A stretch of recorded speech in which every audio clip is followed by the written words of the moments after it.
국제 회계 기준 도입으로 건전성 관리가 힘들어진 보험사들이 사옥 등 부동산 매각을 통해 현금 확보에 나서고 있습니다. 이달 말 조세개혁특별위원회가 출범하면서 다주택자와 고가주택자의 보유세 인상 논의가 본격화될 전망입니다. 최근 VR과 AR 기술이 새로운 먹거리로 떠오르면서 이동통신사들이 시장 선점에 나서기 위한 경쟁을 벌이고 있습니다. 온라인과 모바일에서 쇼핑을 즐기는 엄지족들이 늘면서 카드사들이 관련 상품 출시에 나서고 있습니다.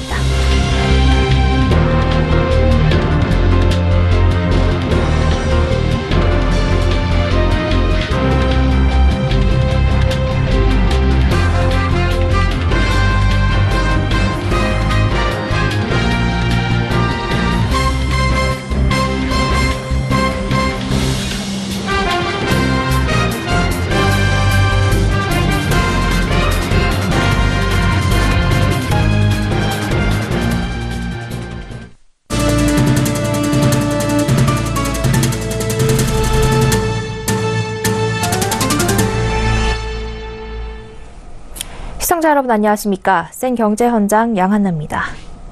새로운 국제 회계 기준인 IFRS 17 도입이 3년 앞으로 다가옴에 따라 보험사들이 사옥 등 부동산 매각에 적극 나서고 있습니다. 새 회계 기준에선 부동산의 평가 방식이 달라져 변동성이 크게 증가하는데요. 보험사 입장에서 건전성 관리를 어렵게 하는 부동산을 정리하고 차라리 현금을 확보하는 게 낫기 때문입니다. 정훈규 기자입니다. 새로운 국제 회계 기준 도입을 앞두고 건전성 유지에 골몰하고 있는 보험업계가 부동산 매물을 대거 쏟아낼 전망입니다. 이미 올해 들어 삼성생명이 서울 선릉 오피스 빌딩을 매물로 내놨고 KDB생명은 조만간 서울 용산구에 위치한 KDB생명타워 매매를 위한 입찰 의향서를 접수할 계획입니다. 한 보험회사 관계자는 새로운 국제 회계 기준이 도입되면 부동산이 자본에 영향을 미칠 수 있다며 사옥 등 부동산을 대거 매각해야 해 시기를 보고 있다고 말했습니다. 다수의 건물 매각을 결정했고 시점을 결정하는 문제만 남았다는 얘기입니다. 새 회계 기준에서는 보험사들의 위험 대응 능력을 보다 현실적으로 보기 위해 원가로 평가되던 부채를 시가로 평가해 인정되는 자본이 줄어듭니다. 부동산의 경우 매각한다고 해서 자본이 늘어나는 것은 아니지만 새 회계 기준 이후 변동성을 축소하는 의미가 있습니다. 원가 기준일 때는 처음 정해진 금액에 변함이 없지만 매번 시세를 반영하면 보험사들은 자본이 들쭉날쭉해 건전성 규제를 맞추기 어려워집니다. 특히 자본 건전성에 여유가 많지 않은 보험사들은 최근 삼성생명의 행보를 살피며 변동성이 커지는 부동산을 적극적으로 정리할 계획을 세우고 있습니다. 삼성생명의 경우 지급 여력 비율이 300%대로 당국의 권고치인 150%를 훌쩍 넘는데도 최근 몇 년간 적극적으로 부동산을 매각해왔습니다. 삼성생명은 지난 2016년 1월 부영그룹의 태평로 본사 사옥을 5천억 원대에 매각했고 지난해에도 8천억 원대 강남 메트로 빌딩과 2,100억대 역삼 빌딩, 3억 원대 사당 빌딩 등 수채를 팔아치웠습니다. 서울경제TV 정훈규입니다. 다주택자와 고가주택의 보유세 인상 논의가 본격화될 전망입니다. 업계선 종합부동산세가 올라 세부담이 늘어날 것으로 관측하고 있습니다. 일부에선 집주인들이 늘어난 세금을 세입자에게 전가할 가능성이 있다며 우려하고 있습니다. 하지만 정작 세입자를 보호하는 장치인 전월세 상한제나 계약갱신 청구권제는 오는 2020년 이후에나 이뤄져 제도 도입이 시급하다는 목소리가 큽니다. 정창신 기자가 보도합니다. 조세개혁특별위원회가 이달 말 출범할 예정입니다. 정부는 지난해 말 임대주택 등록 활성화 방안에서 조세개혁 특위를 통해 보유세 등 부동산 과세 체계에 대한 개편 방안을 마련하겠다고 밝힌 바 있습니다. 업계에선 보유세 인상은 종합부동산세의 공정시장 가액 비율을 폐지하고 공시가격도 높일 것으로 관측하고 있습니다. 예를 들어 공시가격이 각각 5억 원과 6억 원인 아파트 두 채를 가진 다주택자의 종부세는 200만 원입니다. 하지만 공정시장 가액 비율을 없애고 공시가격을 시세의 80%로 높이면 종부세는 516만 원이 됩니다. 세금 부담이 2배 넘게 커지는 겁니다. 업계에선 다주택자가 집을 내다 팔기보다 세금 상승분을 세입자에게 전가할 가능성이 클 것으로 관측하고 있습니다. 집값 상승분이 세금 인상분보다 크기 때문에 집을 매도하지 않을 것이란 전망이 나옵니다. 결국 세입자를 보호하는 장치인 전월세 상한제와 계약갱신 청구권제 도입을 서둘러야 한다는 목소리가 나옵니다. 전월세 상한제는 집주인이 연 5% 이내로 임대료 인상을 제한하는 것이고 계약갱신 청구권제는 세입자가 원하면 전세 2년에 2년을 추가로 살 수 있도록 하는 겁니다. 하지만 정부는 지난 임대주택 등록 활성화 방안에서 이들 제도 도입을 2020년 이후로 못 박았습니다. 보유세 인상이 다가오고 있지만 세입자 보호는 2년 뒤에나 가능한 겁니다. 집주인이 임대사업자로 등록하면 세입자는 최장 8년간 거주할 수 있고 임대료 상승 5% 이내로 제한됩니다. 사실상 전월세 상한제와 계약갱신 청구권제 도입과 같은 효과입니다. 국토교통부에 따르면 임대사업자 등록은 작년 8.2 부동산 대책 이후 전반적으로 늘고 있는 추세지만 여전히 등록이 저조한 상황입니다. 실제로 전국 임대용 주택은 595만 채로 이 중 등록 임대주택은 79만 채입니다. 작년 말 기준 등록 임대주택은 98만 채로 전년보다 24% 늘었지만 여전히 정부가 추산한 임대용 주택의 16%에 불과한 겁니다. 현재 임대주택 등록은 의무사항이 아닙니다. 국토부는 임대사업자 등록 의무화는 2020년 단계적으로 도입할 계획이라고 밝혔습니다. 서울경제TV 정창신입니다. 가상 공간을 현실처럼 느끼게 해주는 VR과 현실 세계의 가상 정보를 더해 보여주는 AR. 진짜보다 더 진짜 같은 VR과 AR 기술이 이제 생활 곳곳에서 많이 만나볼 수 있습니다. 이 VR과 AR 기술은 5 시대의 핵심 먹거리로 꼽히기도 하는데요. 이에 따라 최근 이 통사들이 AR과 VR 전략을 앞다퉈 발표하고 있습니다. 이보경 기자가 보도합니다. 가상현실 기기를 착용하자 치열한 격투 현장 속에 서 있게 됩니다.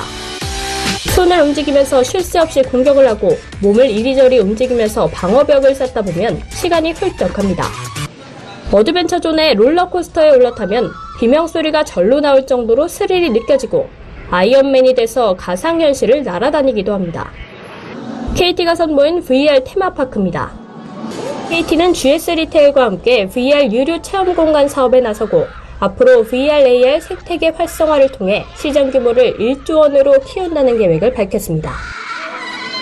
향후에는 이 분야에서의 생태계 조성을 통해서 2021년도에는 1조 원 시장의 규모로 시장을 강화시킬 예정입니다. SK텔레콤은 다음 주부터 열리는 MWC에서 동영상 미디어 플랫폼에 VR을 지원하는 서비스를 선보일 예정입니다. 멀리 떨어져 있는 사람들이 가상 공간에 들어가 같이 영화나 콘서트 같은 콘텐츠를 보고 소통할 수 있는 서비스입니다. SK텔레콤은 향후 AR, VR을 활용한 영상통화가 미래의 통신 수단이 될 것이라고 관측하고 있습니다. 5G가 발달하게 되면은 미래에는 여기에 있는 사람과 미국에 있는 사람이 같이 안경을 쓰고 서로를 바라보면서 소통할 수 있는 그런 영상통화의 진화된 형태가 AR, VR로 제공될 수 있을 거라고. VR과 AR은 5G 시대의 차세대 먹거리로 꼽힙니다. 하지만 국내 AR, VR 산업은 생태계 조성을 위해 넘어야 할 산이 많습니다. 컨텐츠 부족은 가장 큰 어려움입니다. 되게 유명한 영화 IP로 만든 컨텐츠 하나 만들려고 하면 1억, 2억 드는 게 아니라 100억 듭니다. 100억. 그러면 저희 같은 중소형 업체 입장에서 100억을 투자해서 컨텐츠를 가져올 수도 없고. 실제 우리나라의 VR, AR 기술 수준은 미국에 비해 79% 수준으로 미국의 기술 수준을 따라잡으려면 2.2년이 걸린다는 것이 전문가들의 분석입니다. 통신사들이 공격적으로 시장에 진출하면서 5G 시대 핵심 먹거리로 꼽히는 VR, AR 시장 선순환 생태계를 마련할 수 있을지 관심이 모입니다. 서울경제TV 이보경입니다. 온라인과 모바일에서 쇼핑을 즐기는 사람들이 최근 급격히 늘어나고 있는데요. 카드사들이 이를 틈타 온라인과 모바일에 최적화된 상품 출시에 나서고 있습니다. 앵커 리포트입니다. 롯데카드가 최근 새롭게 내놓은 롯데카드 라이킷 3종. 지난 3년간 모바일 온라인 환경에 익숙한 회원들의 이용 패턴을 빅데이터로 분석해 취향에 따라 최적의 서비스를 제공하는 상품입니다. 이 중 롯데카드 라이키도는 모바일 플랫폼과 인터넷을 주로 사용하는 고객을 위한 카드입니다. 쿠팡 위메프, 티켓몬스터 등 소셜커머스와 옥션 지마켓, 11번가 등 오픈마켓에서 10%를 할인해주고 그 외 모든 온라인 결제에 대해서도 5%를 할인해줍니다. KB국민카드도 모바일 전용 카드 KB국민 꿀쇼핑 알파카드를 출시했습니다. 월 최대 4만 원의 온라인 쇼핑 할인과 생활 밀착형 오프라인 가맹점 할인을 함께 제공하는 것이 특징입니다. 현대카드는 주요 온라인 쇼핑몰에서 X카드를 사용할 경우 최대 50% 청구 할인 혜택을 제공하는 현대카드 X 연쇄 할인 프로그램을 도입했습니다. 매주 한 곳의 사용처를 선정해 1일 10,000원 한도 내에서 결제 금액의 15%를 청구 할인해줍니다. 카드사들이 이처럼 모바일 온라인 쇼핑몰 관련 상품을 최근 활발히 출시하는 이유는 집에서 온라인 쇼핑을 즐기는 이른바 엄지족들이 늘어나고 있어서입니다. 지난해 온라인 쇼핑 거래 3건 중 2건은 모바일을 통해 이뤄졌습니다. 통계청에 따르면 지난해 온라인 쇼핑 거래액은 78조 2,273억 원으로 전년 대비 19.2% 증가했습니다. 온라인 쇼핑의 증가세는 모바일 쇼핑이 견인했습니다. 지난해 모바일 쇼핑 거래액은 47조 8,360억 원으로 전년 대비 34.6% 증가해 사상 최대치를 기록했습니다. 서울경제TV 양한나입니다.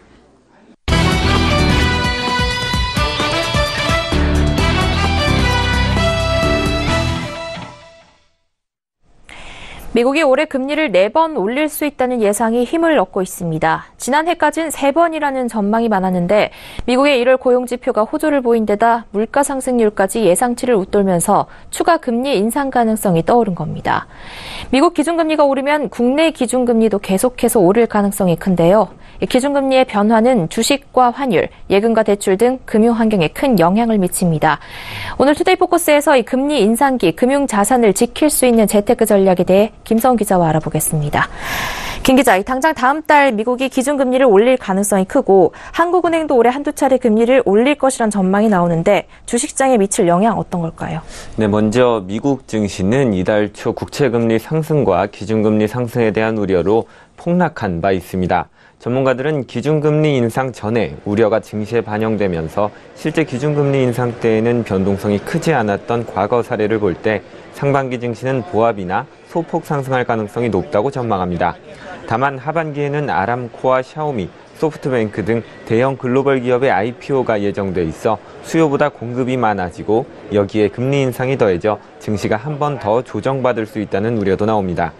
하지만 미국 증시와 국내 증시 모두 기초 체력은 탄탄하기 때문에 기업들의 실적 개선이 이어진다면 하락폭은 크지 않을 것이라는 분석입니다. 우리 증시의 경우 코스피 지수의 주가 수익 비율이 9.7배로 여전히 저평가돼 있다는 점도 증시 하락을 막을 수 있는 요인으로 꼽힙니다. 일본 니케이 지수의 PER이 19.3배고 미국 나스닥 지수는 38.5배나 됩니다. 따라서 증시 조정으로 주가가 하락한 우량주와 실적 대비 저평가된 종목을 중심으로 투자 전략을 세우는 것이 좋다고 전문가들은 조언합니다. 네, 그렇다면 금리 상승기의 전통적인 수혜 종목으로 꼽히는 은행과 보험주도 여전히 투자할 만한가요? 네, 이달 들어 미국 증시가 폭락을 겪으면서 금리 인상기 수혜주로 꼽히고 있는 은행주나 보험주도 약세를 보이고 있지만 투자 매력은 여전하다는 것이 전문가들의 분석입니다. KB증권은 은행주가 1월에 워낙 많이 오른 데다 최근 은행권 채용비리 등이 악재가 된 것 같다고 설명했습니다. 기준금리가 오르면 예대 마진을 통한 이자 수익이 커져서 은행의 실적이 개선될 가능성이 큽니다. 증권사들은 잇따라 주요 은행에 대한 긍정적인 전망을 내놓고 있는데요. 현대차투자증권은 KB금융의 4분기 순이익이 전망치를 웃돌았다며 목표가를 올렸습니다.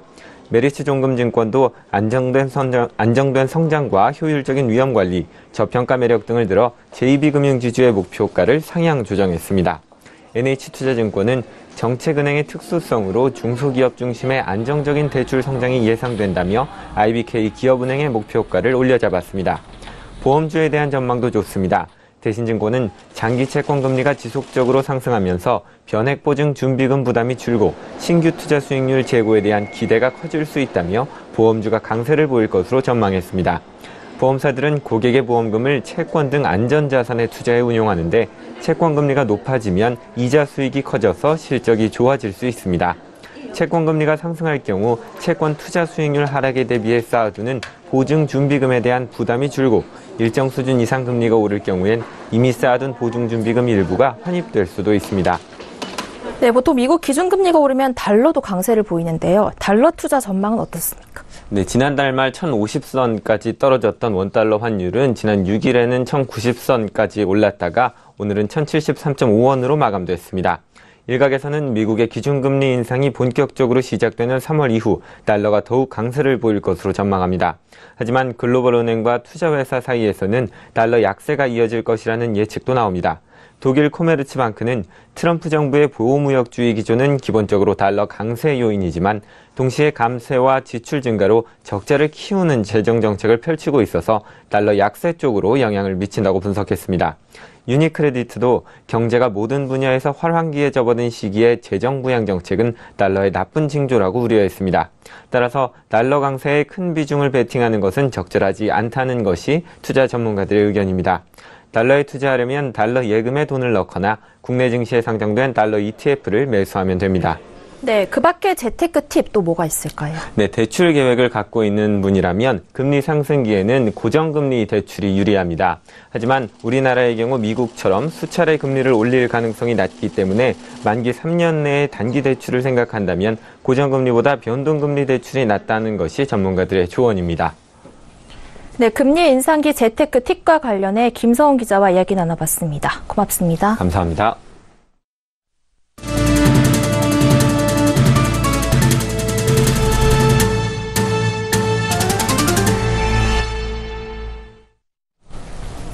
정부가 오늘 재건축 안전진단 기준 정상화 방안을 발표하고 재건축 사업이 구조 안전성 확보와 주거환경 개선 등 본래 취지에 맞게 진행될 수 있도록 안전진단 기준을 개선합니다. 최근 재건축 추진단지는 미래 가치가 반영돼 한 달 새 1억 원가량 오르는 등 과열 양상을 보여왔습니다. 국토교통부는 재건축 추진 시 안전진단 종합판정을 위한 평가 항목 중 구조 안전성 비중을 50%로 상향 조정했습니다. 현재 재건축 안전진단은 구조 안전성 20%, 주거 환경이 40%, 시설 노후도가 30%, 비용 분석이 10%로 평가합니다. 이를 구조 안전성 50%, 주거 환경 15%, 시설 노후도 25% 등으로 개선하는 겁니다. 이는 재건축 허용 연한인 30년을 넘었어도 구조 안전에 문제가 없다면 재건축 추진을 할 수 없게 된다는 뜻입니다. 여기에 안전진단 종합판정 결과 큰 결함이 없는 경우엔 재건축 시기를 조정해 사업을 추진할 수 있도록 조건부 재건축 판정을 내주고 있지만 앞으로는 이 경우 시설안전공단이나 건설기술연구원 등 전문성 있는 공공기관의 검토를 의무적으로 거치도록 했습니다. 업계에 따르면 서울에서만 10만 3,822가구가 강화된 재건축 안전진단 기준에 적용을 받게 될 것으로 전망했습니다. 일부에선 재건축 규제 강화로 이미 재건축을 추진한 단지의 희소성이 높아져 강남권 재건축 단지의 아파트 값이 더 오를 것이란 우려도 나오고 있습니다.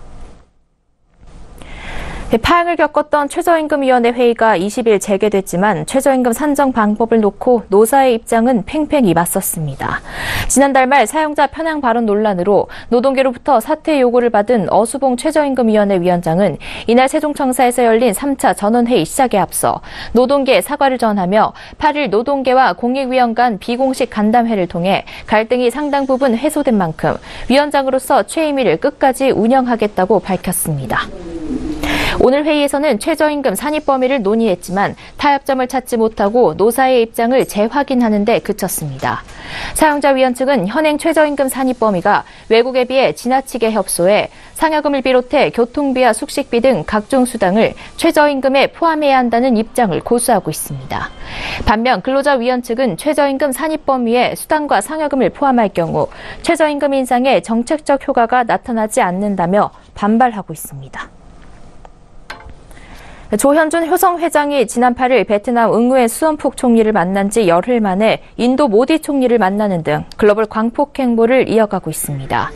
조 회장은 지난 18일 인도 뭄바이에서 나렌드라 모디 인도 총리와 스판덱스 공장을 건립하기로 합의했습니다. 효성이 인도에 스판덱스 공장을 짓는 건 이번이 처음입니다. 이에 따라 효성은 스판덱스 공장 신설을 위해 우선 1차로 1억 달러를 투자해 인도 마하라슈트라주의 산업도시인 아우랑가바드시 인근에 있는 아우릭 공단에 40헥타르 규모의 부지를 마련하고 2019년까지 공장 건립을 완료할 계획입니다. 효성의 스판덱스 브랜드인 크레오라는 현재 인도에서 60%의 시장 점유율을 기록하고 있지만 이번 공장 신설을 통해 점유율을 70%로 늘려나간다는 방침입니다. 조 회장은 베트남과 인도를 통해 글로벌 시장 공략을 확대해 나갈 예정입니다. 우선 효성 베트남은 유럽 및 아시아 시장을 대상으로 스판덱스, 타이어 코드 등 핵심 제품을 생산하는 글로벌 전투기지로 육성하고, 효성 인도는 지속적인 신증설을 통해 인도 내수 시장 공략에 1000명으로 키운다는 보관입니다. 주요 시중은행의 변동금리형 주택담보대출 금리가 또 올라 5%를 목전에 두고 있습니다. 은행권에 따르면 KB국민은행과 신한은행, 우리은행, KB하나은행, NH농협은행 등 주요 시중은행의 잔액기준 코픽스 연동 주택담보대출 금리는 0.03%포인트 상승했습니다. 이에 따라 잔액기준 코픽스 연동 주택담보대출 금리가 가장 높은 국민은행의 경우 금리가 최고 4.57%로 5%에 가까워졌습니다. 이처럼 변동금리가 오른 것은 어제 은행연합회가 공시한 1월 잔액기준 코픽스가 상승했기 때문입니다. 자금 조달 비용 지수인 코픽스는 은행권의 주택담보대출에서 기준이 되는 지표입니다. 은행연합회는 지난달 잔액기준 코픽스가 1.73%로 전월 대비 0.03%포인트 올랐다고 공시했습니다. 금융권 관계자는 금융당국이 은행들의 가상금리 인상에 제동을 걸면서 코픽스 움직임에 따라 금리가 변동하고 있다고 설명했습니다. 지난해 증시에서 이익 대비 주가가 가장 고평가된 업종은 헬스케어였습니다. 거래소에 따르면 지난 해말 기준 헬스케어 업종의 주가 수익 비율 PER은 91.78배로 주요 업종 중 가장 높았습니다. PER은 주가를 주당 순이익으로 나눈 것으로 수치가 높을수록 주가가 이익보다 고평가돼 있다는 것을 의미합니다. 헬스케어 PER은 1년 전 24배가 채 되지 않았지만 지난 해말 90배가 넘었습니다. 특히 바이오 대장주인 셀트리온의 경우 오늘 기준 추정 PER이 94배가 넘습니다. 이는 헬스케어 업종의 주가 상승이 기업의 실제 실적 개선보다 바이오주 열풍 등 투자 심리에 의존해 있다는 뜻입니다. 고용노동부는 오늘 문재인 대통령 지시로 한국GM의 군산공장 폐쇄 결정과 관련 군산을 고용위기지역으로 지정하기 위한 긴급 절차를 밟기로 했습니다. 이는 군산지역 경제를 위한 특별 조치로 산업통상자원부도 군산을 산업위기 대응 특별지역으로 지정하기로 했습니다. 6.13 지방선거를 앞두고 정치 테마주에 관심이 집중되고 있습니다. 최근 안철수 전 국민의당 대표의 서울시장 출마설이 거론되며 안랩 등 안철수 테마주가 급등했습니다. 금융당국은 지방선거 정치 테마주에 이상 징후가 발견되면 즉시 조사에 착수할 방침이며 투자자 경보도 발령할 계획입니다. 가계 소비에서 식료품비가 차지하는 비중을 뜻하는 엔겔 계수가 17년 만에 최고치를 기록했습니다. 한국은행의 통계로 추정한 지난해 1, 3분기 엔겔 계수는 13.8%로 2000년 13.9% 이후 가장 높은 수준입니다. 전문가들은 식료품 물가 상승이 원인이라고 분석합니다. 위생안전당국이 그간 위생사각지대에 있던 고형 비누와 제모왁스, 흑채도 화장품으로 분류해 관리하기로 했습니다. 이들 제품은 그동안 단순 공산품으로서 별다른 위생 점검을 받지 않고 제조, 판매됐는데 이들 제품의 위생에 대한 사전 예방을 위해 식품의약품안전처가 관리 체계를 정비하기로 한 겁니다.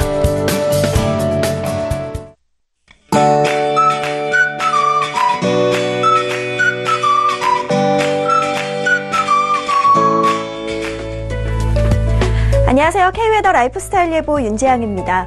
날은 포근했지만 미세먼지가 많은 하루였습니다.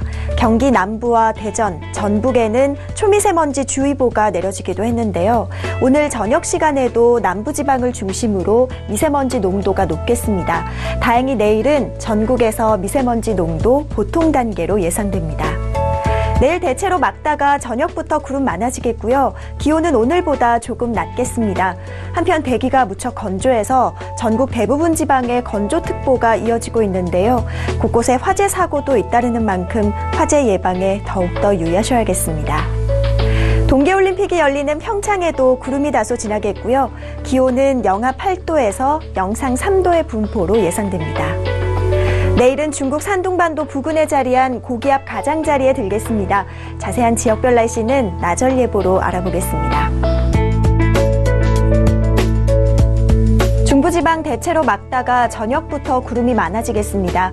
서울의 아침 기온 영하 5도, 낮 기온 영상 4도로 예상됩니다. 동해안 지방 아침 기온 속초 영하 4도, 강릉 영하 3도, 낮 기온은 속초 2도, 강릉 4도로 오늘보다 낮겠습니다. 남부지방 구름이 다소 지나겠고요. 한낮에 광주 5도, 부산 8도로 오늘보다 크게 낮겠습니다. 물결은 남해와 동해상에서 최고 3m로 높게 일겠습니다. 목요일과 금요일 사이 강원 영동을 제외한 중부지방에 눈이나 비가 내리겠고요. 당분간 큰 추위는 없겠습니다. 날씨였습니다. 센 경제 현장 여기까지입니다. 시청해주신 여러분 고맙습니다.